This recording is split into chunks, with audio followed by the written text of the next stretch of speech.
వీచి కళ్ళల్లో ఒక వింత మెరుపు. వేటగాడు వల విసిరాడు. ఇప్పుడు చిక్కబోయేది ఎవరో ఎంతమందో చూడాలి అని మనసులో అనుకున్న వీజీ పెదవులు లెఫ్ట్ సైడ్ కర్వ్ అవుతూ శత్రువులకు కాచుకో అన్న చిన్న మెసేజ్ని ఒక ఈవిల్ స్మైల్తో విసురుతాడు.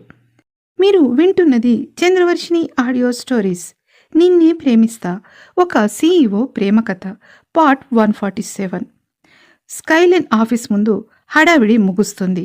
అందరూ ఎవరి దారిన వారు వెళ్ళిపోగా సాయంత్రం సూర్యుడు మెల్లిగా అస్తమిస్తూ ఆకాశాన్ని ఎరుపు రంగులోకి మారుస్తున్న టైంలో విజయ్ తన తండ్రి రమేష్, తాతయ్య కృష్ణమూర్తి గారి కోసం వేరే కారు పిలిపిస్తాడు.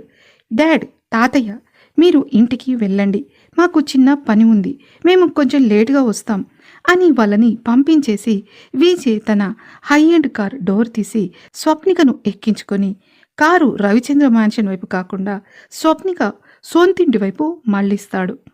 స్వప్నిక ఆశ్చర్యంగా కారు విండోలోంచి బయటకు చూస్తుంది. రూట్ మారడంతో ఆమెకు అర్థం కాదు. విజయ్, మనం ఇంటికి వెళ్ళడం లేదు కదా, ఈ దారి మా ఇంటికి వెళ్తుంది, అక్కడికి ఎందుకిప్పుడు అని ఆశ్చర్యంగా అడుగుతుంది స్వప్నిక.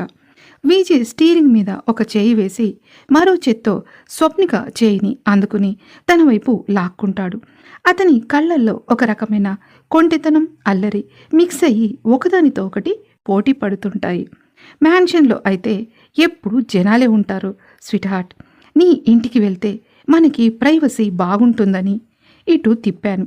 ఈ రోజంతా నువ్వు చాలా కష్టపడ్డావు, నీకు కాస్త పీస్ఫుల్గా ఉండాలి కదా అని అంటాడు విజయ్.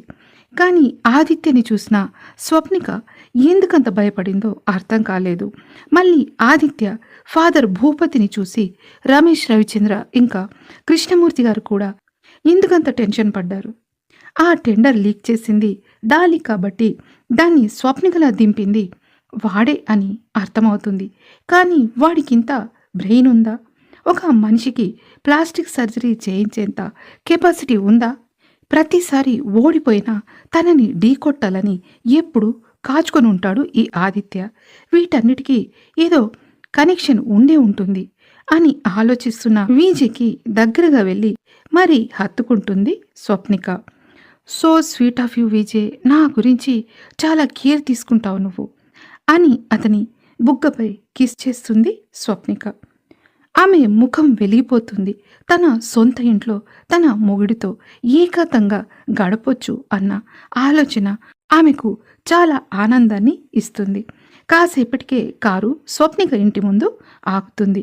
లోపలికి వెళ్ళగానే గాలిలో స్వప్నిక వాడే అరోమా సెంటు వాసన ఇల్లంతా పరుచుకున్న నిశ్శబ్దం వాళ్ళిద్దరికీ స్వాగతం పలుకుతాయి. స్వప్నిక వెళ్ళి ఫ్రెష్ అవడానికి వాష్రూంలోకి వెళ్ళగా విజయ్ మాత్రం ఆ బెడ్పై వాలిపోయి కళ్ళు మూసుకుంటాడు. స్వప్ని, ఈరోజు నీకు నేను ఇచ్చే ప్రైవసీ నీ మీద నాకున్న ప్రేమకు ఒక గుర్తు. నీ నుండి ఒక భయం దూరమయ్యేంతలో మరో భయం ఎదురవుతుంది. అసలు ఎందుకిలా అవుతుంది అని అన్నీ గుర్తు తెచ్చుకుంటాడు విజయ్. అప్పుడే స్వప్నిక ఫ్రెష్ అయ్యి లూజ్ హెయిర్తో ఒక లైట్ వెయిట్ కాటన్ శారీలో దేవతలా వస్తుంది. ఆ రూమ్ అంతా ఆమె పెర్ఫ్యూమ్ స్మెల్ నిండిపోయి తనకి మరింత దగ్గరగా రావడంతో మెల్లిగా కళ్ళు తెరిచి చూస్తాడు విజయ్. ఆమె విజయ్ పైకి వంగి ఉంటుంది. ఆమె కళ్ళల్లో ఉన్న ఆరాధన చూస్తుంటే విజయ్కి ఒక్క క్షణం తన టెన్షన్స్ అన్ని మర్చిపోయి ఆమె కౌగిల్లో బందీ అయిపోవాలనిపిస్తుంది. ఆ నిశ్శబ్దమైన ఇల్లు ఇప్పుడు వాళ్ళిద్దరి శ్వాసలతో ప్రతిధ్వనిస్తుంది. బయట చల్లని గాలి వీస్తుంటే లోపల మాత్రం ఇద్దరి మధ్య తెలియని ఒక వెచ్చదనం మొదలవుతుంది. విజయ్ ఆమెను అలాగే చూసి స్తంభించిపోతాడు. ఆ లైట్ వెయిట్ డ్రెస్లో మొహం మీద పడుతున్న జుట్టు పాయలతో ఆమె ఒక అద్భుతంలా కనిపిస్తుంది. స్వప్నిక కళ్ళల్లో ఒక విధమైన సిగ్గు, వణుకు స్పష్టంగా కనిపిస్తున్నాయి. విజయ్ తన రెండు చేతులతో ఆమె నడుమును గట్టిగా చుట్టేసి తన మీదకు లాక్కుంటాడు. సడన్గా అతను అలా లాగడంతో స్వప్నిక అతని గుండెపై పడుతుంది. ఈ ఇంటికి వచ్చిన ప్రతిసారి నీలో ఏదో కొత్తదనం కనిపిస్తుంది స్వీట్ హార్ట్. ఈ ప్రైవసీ, ఈ సైలెన్స్ నిన్ను నా సొంతం చేసుకోమని చెబుతున్నట్టు ఉంది అని ఆమె చెవి దగ్గర చేరి అంటాడు విజయ్. స్వప్నిక అతని కళ్ళల్లోకి చూడలేక తలదించుకొని అతని గుండెల్లో ముఖం దాచుకుంటుంది. విజయ్ తన వేళ్లతో ఆమె గడ్డాన్ని పైకెత్తి ఆమె కళ్ళల్లోకి సూటిగా చూస్తాడు. అతని చూపుల్లో ఉన్న వేడి వాడి ఆమెను కరిగించేస్తుంది. విజయ్ వద్దు, ఎవరైనా చూస్తారేమో అని చిన్నగా అంటుంది స్వప్నిక. ఎవరు చూస్తారు, ఇక్కడ ఉన్నది మనమే, మన ఇద్దరి మధ్య అడ్డుగోడలు కూడా లేవు ఈరోజు అంటూనే ఆమె మెడపై మెల్లిగా ముద్దు పెడుతూ ఆమెను తనలోకి హత్తుకుంటాడు. అతని పెదవుల స్పర్శ తగలగానే స్వప్నిక పరవశంతో వణికిపోతూ తన 2 చేతులతో అతని కాలర్ పట్టుకుని తనకి మరింత దగ్గరగా లాక్కుంటుంది. ఆ క్షణం ఇద్దరి మధ్య మాటలు ఆగిపోతాయి. కేవలం లబ్ డబ్ అని కొట్టుకుంటున్న వాళ్ళిద్దరి గుండె చప్పుడు మాత్రమే వినిపిస్తుంటుంది. మల్లెల వాసనతో ఉన్న ఆ గదిలో వెన్నెల వెలుతురు కిటికీలోంచి పడి రూమ్ అంతా ఒక మాయా ప్రపంచంలా కనిపిస్తుంది. తన పైన ఉన్న ఆమెను మెల్లిగా తన పక్కకి షిఫ్ట్ చేసి తన బలమైన చేతులతో ఆమెను బంధిస్తాడు విజయ్. వాళ్ళిద్దరి మధ్య ఉన్న దూరం పూర్తిగా కరిగిపోగా విజయ్ ముద్దులు పెడుతూ నుదురు నుండి మొదలై పెదవుల దగ్గర ఆగిపోతాడు. పెదవుల తీయదనాన్ని ఆస్వాదించడంతో సిగ్గుతో కెంపుల్లా మారిన స్వప్నిక బుగ్గలపై ముద్దులు పెడతాడు విజయ్. విజయ్ ముద్దుల దాడికి స్వప్నిక చిన్నగా మోన్ చేస్తూ అతన్ని అల్లుకుంటుంది. విల్లులా మారిన ఆమె మేని నుండి వలపు సరాగాలు బాణాల్లా అతని ఒంటిని తాకగా విజయ్ ఫోర్స్గా కిస్ చేస్తూ అందిన చోటల్లా తీపి గాయాలు చేస్తూ ఆమెలో ఉన్న మొహమాటాన్ని మెల్లిగా ఆవిరైపోయేలా చేస్తున్న అతనిపై స్వప్నికలో ఉన్న ప్రేమ వెల్లువలా ఉప్పొంగుతుంది. అతని స్పర్శ ఆమెను పరోషింపచేస్తుంటే ఆమె కౌగిల్లో విజయ్ తన సర్వస్వాన్ని మర్చిపోయి పూర్తిగా ఆమెను ఆక్రమిస్తాడు. వలువలు దూరమై ఇద్దరు ఒకటిగా మారే ఆ శృంగార యుద్ధాన్ని చూసి ఆ రాత్రికి సాక్ష్యంగా ఉన్న వెన్నెల కూడా సిగ్గుతో మేఘాల చటుకు వెళ్ళిపోగా ఇద్దరి మౌన పోరాటంలో వాళ్ళ ప్రేమ గెలుస్తుంది. ఆ రాత్రి ఆ గదిలో సమయం స్తంభించిపోగా విజయ్ బాహుబంధంలో బందీ అయిన స్వప్నిక తన ప్రపంచాన్ని అతని కళ్ళలోనే చూసుకుంటుంది. వాళ్ళిద్దరి మధ్య జరిగిన ఆ అందమైన రొమాంటిక్ క్షణాల తర్వాత ఒకరి గుండె చప్పుడు ఒకరు వినేంత దగ్గరగా హత్తుకుంటారు. అలసిన ఆమె ముంగురులను మెల్లిగా సవరిస్తూ, తెలుసా స్వీట్ నిన్ను నా పక్కన ఒక బాధ్యతగా, నా కంపెనీ సీఈఓగానే కాదు, నా సర్వస్వం నువ్వే అని అర్థమవుతుంది. నీ శ్వాసలోనే నా ప్రాణం దాగి ఉంది అని ఆమె నుదుటిపై ముద్దు పెడతాడు విజయ్. అతని గుండెలపై తల ఆనించి సిగ్గుతో కళ్ళు మూసుకుని, నిజం చెప్పనా విజయ్, ఈ క్షణం మాత్రమే కాదు, ఎన్ని యుగాలైనా నువ్వు నా పక్కనే ఉండాలి. నువ్వే నాకు తోడు కావాలి. నీ చూపు నా మీద పడగానే నాలో ఏదో తెలియని అలజడి మొదలవుతుంది అని విజయ్ గుండెపై ముద్దు పెడుతుంది స్వప్నిక. ఆమె గడ్డాన్ని పైకెత్తి కళ్ళల్లోకి తీక్షణంగా చూస్తూ, నీలో జరిగే ఆ అలజడి నాకు చాలా ఇష్టం. నీ వణుకు నాకు ఇంకా ఇంకా ఇష్టం.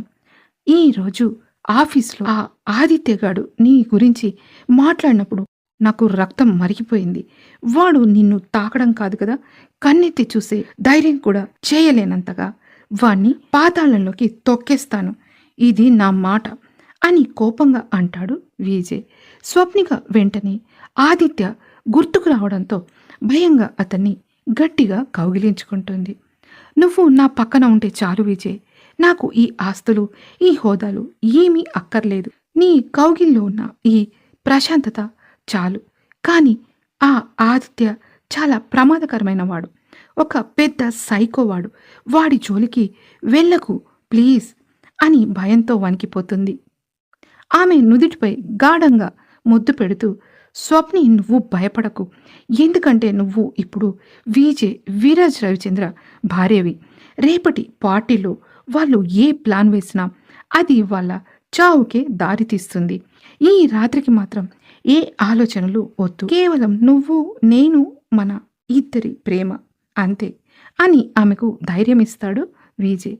చిన్నగా నవ్వుతూ అతనికి మరింత దగ్గరగా జరుగుతూ, I love you Vijay, thank you for being my everything అని చిన్నగా అతని పెదవులపై ముద్దు పెడుతుంది స్వప్నిక.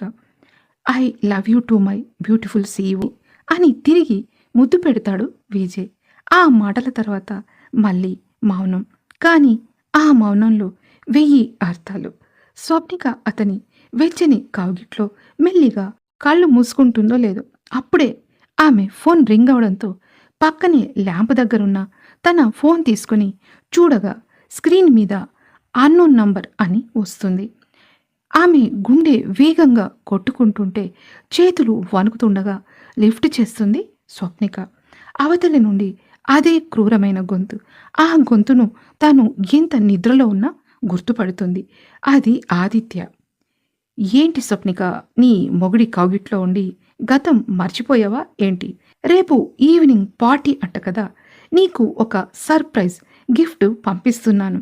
రేపు నువ్వు ఆ పార్టీలో అందరి ముందు నా పక్కన నిలబడతావు. నీ వీజేగాడు చూస్తుండగానే నిన్ను ఎత్తుకుపోతాను. వాడిని అడ్డు రావద్దని చెప్పు అని ఫోన్ కట్ చేస్తాడు ఆదిత్య. భయంతో వణికిపోతున్న స్వప్నికను గట్టిగా హక్ చేసుకుంటాడు విజయ్. ఆమె చేతులు మంచులా చల్లగా అయిపోయి ఉంటాయి. స్వప్ని, ఆ ఫోన్ చేసింది వాడే కదా, ఆదిత్యగాడే కదా, ఏమన్నాడు వాడు అని సీరియస్గా అడుగుతాడు. విజయ్, వాడు మన పార్టీకి వస్తాడంట, నన్ను అందరి ముందు తీసుకెళ్ళిపోతానంటున్నాడు అని ఏడుస్తుంది స్వప్నిక. ఆ రూమ్ నిశ్శబ్దాన్ని చీల్చుకుంటూ స్వప్నిక ఫోన్ మళ్ళీ రింగ్ అవుతుంది. మళ్ళీ అదే నెంబర్ చూడగానే ఆమె గుండె ఆగిపోయినంత పనవుతుంది. వణుకుతున్న చేతులతో ఫోన్ లిఫ్ట్ చేయగా అటువైపు నుండి ఆదిత్య వికృతమైన నవ్వు వినిపిస్తుంది. ఏంటి స్వప్నిక, నీ సోకాల్డ్ మొగుడి పక్కన ఉంటే నేనంటే భయం పోయిందా నీకు? ఇప్పుడు చూడు, నువ్వే నా కాళ్ళ బేరానికి వస్తావు. వాడు కూడా నిన్ను చీత్కరించుకుని వదిలేస్తాడు. నీకు వీడియో, కొన్ని ఫోటోలు పంపించాను, చూసి ఎంజాయ్ చెయ్యి అంటూ నవ్వి ఫోన్ కట్ చేస్తాడు వాడు. మరుక్షణమే వాట్సాప్లో కొన్ని ఫైల్స్ వచ్చాయి. స్వప్నిక వణుకుతూ ఆ వీడియో ఓపెన్ చేసి చూస్తుంది. అది చూసిన ఆమె ప్రపంచం ఒక్కసారిగా కుప్పకూలిపోతుంది. అందులో ఆదిత్యతో తను చాలా బోల్డ్గా రొమాన్స్ చేస్తున్నట్టు ఉంది. అవి మార్ఫింగ్లా కూడా లేవు, అచ్చం తనే ఉన్నట్టు ఉంది. ఫోటోలు చూసి అసహ్యంతో స్వప్నిక కళ్ళు మూసుకుని గట్టిగా అరుస్తుంది. పక్కనే ఉన్న విజయ్ ఆ ఫోటోలు చూడగానే అతని రక్తం మరిగిపోతుంది. కళ్ళు నిప్పులు చెరుగుతున్నాయి. ఇంతలో మళ్ళీ ఫోన్ మోగుతుంది. అది అన్నోన్ నెంబర్. ఫోన్ లిఫ్ట్ చేసిన విజయ్ గర్జిస్తూ, రేయ్ ఆదిత్య, నాతో పెట్టుకోకురా నువ్వు అని అంటాడు. అటువైపు నుండి మళ్ళీ గట్టిగా నవ్వుతూ, చూసావా విజయ్, అవి మార్ఫింగ్ ఫోటోలు కావు. ఆ వీడియోలో నాతో ఉంది స్వప్నికే. తన మీద నా ముద్ర కూడా ఉంది. ఎలా ఉంది నా దిల్కత్తు కూడా? ఒక్కసారి ఆ ఫోన్ తనకివ్వు అని అంటాడు. విజయ్ పక్కనే ఉండి అంతా వింటున్న స్వప్నిక అతని చేతిలో నుండి ఫోన్ లాక్కుని ఏడుస్తూ ఆదిత్యతో మాట్లాడుతుంది. ఆదిత్య, ప్లీజ్ నన్ను ఇలా హింసించకు, నీ కాళ్ళు పట్టుకుంటాను, ఆ వీడియోలు డిలీట్ చేయి.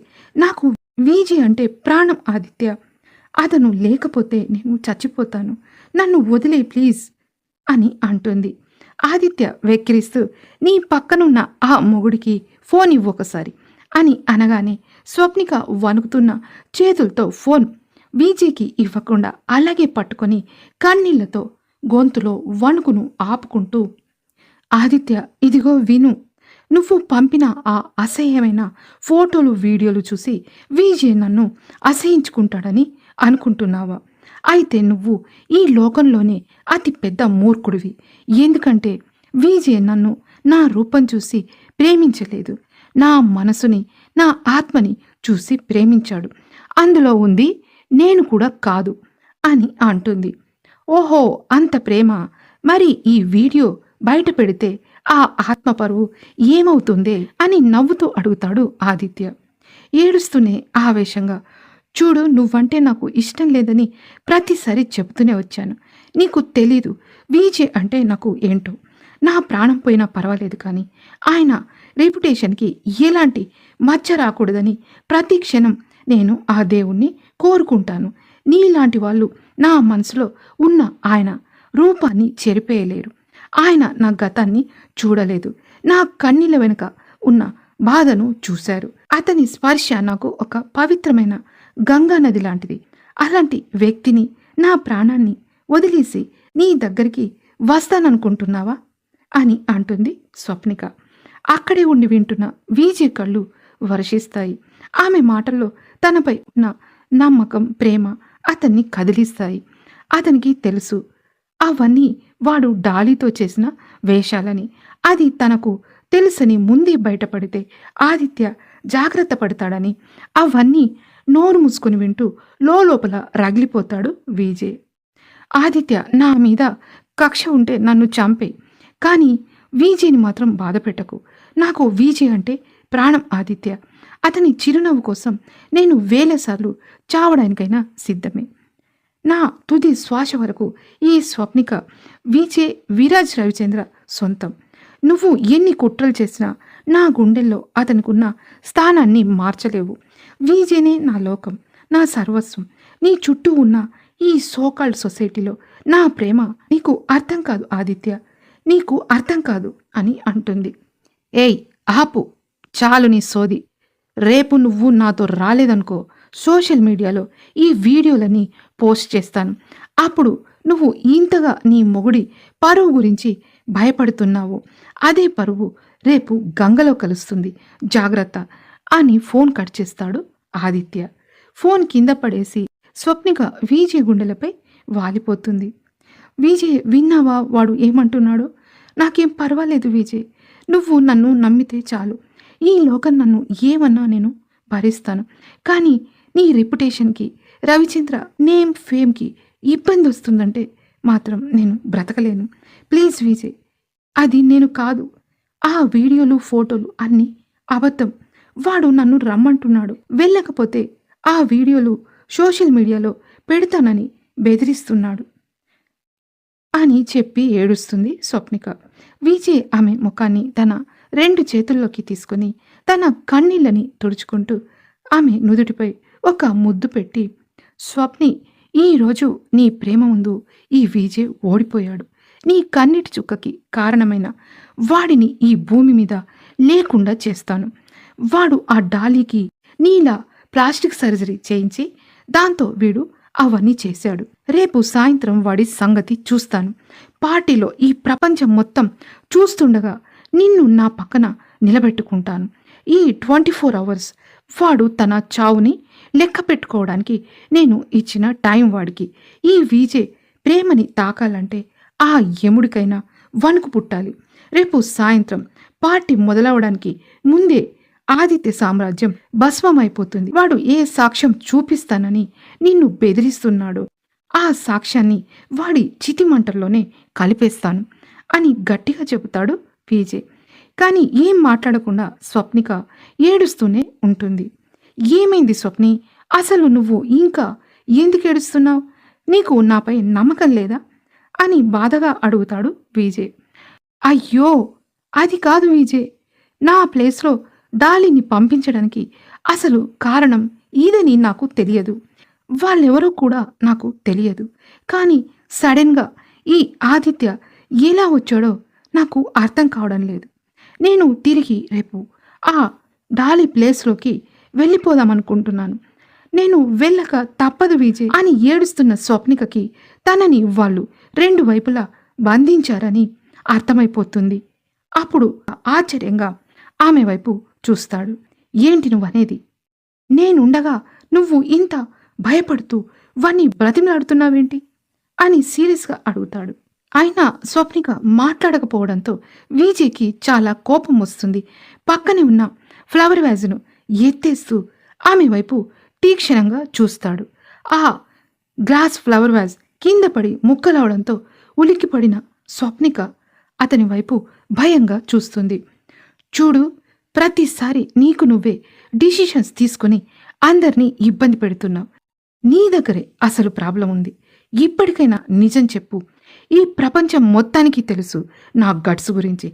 అలాంటిది వాడు ఏ ధైర్యంతో నిన్ను బెదిరిస్తున్నాడు అని కోపంగా అడుగుతాడు విజయ్. భయంగా అతని వైపు చూస్తూ స్వప్నిక అసలు విషయం చెబుతుంది. ఆ మాటలు విన్న విజయ్ ఒక్కసారిగా ఫ్రీజ్ అయిపోతాడు. వాట్? ఏంటి నువ్వు చెప్పేది అని షాక్ అవుతాడు విజయ్. ఇంతకీ ఏంటా నిజం? ఎందుకా షాక్? ఈ పార్ట్ మీకు నచ్చినట్టయితే వెంటనే కామెంట్ పెట్టి ఒక హైప్ ఇవ్వండి. నిన్నే ప్రేమిస్తా తర్వాతి పార్ట్ మిస్ కాకుండా ఉండాలంటే ఇప్పుడే సబ్స్క్రైబ్ చేసుకోండి. మరో కొత్త పార్ట్తో మళ్ళీ కలుద్దాం. Thank you so much.